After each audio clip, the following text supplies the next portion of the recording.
ছাড়ো। লাগাও, আরো ভালো করে লাগাও। আমাকে কেউ বিল লেগে দেখতে আসলে রুমের পাহাড় বেরিয়ে যায়। জমে উঠেছে সৎমা নাটকটি। এই পর্বে দেখা যায় তার বড় মেয়ের জন্য ছোট মেয়ের বিয়ে হচ্ছে না। ঘটকের সাথে কথা বলে বাড়ির কাজের লোকের সাথে বড় মেয়ের বিয়ে দেওয়া হয়। এদিকে ছোট মেয়ের জামাই শ্বশুরবাড়ির জায়গা জমি বিক্রি করে টাকা নিয়ে চলে যায় ধোঁকা দিয়ে। টনিও বাড়ি থেকে কাজ ছেড়ে নতুন জীবনের দিকে পা বাড়ায়। তাহলে পরবর্তী এপিসোডে কি হতে চলেছে?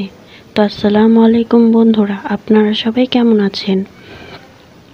আজকে আমরা কথা বলবো এই নাটকের পরবর্তী এপিসোড নিয়ে।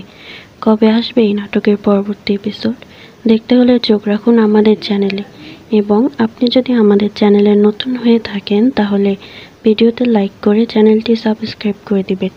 আর এই নাটকটি পরবর্তী এপিসোড আমাদের চ্যানেলে খুব শীঘ্রই সবার আগে দেখতে পারবেন। তো বন্ধুরা, আপনারা সুস্থ থাকবেন, ভালো থাকবেন, আর আমাদের চ্যানেলটি সাবস্ক্রাইব করে পাশে থাকবেন। দেখা হবে নাটকটির পরবর্তী এপিসোডে। ধন্যবাদ।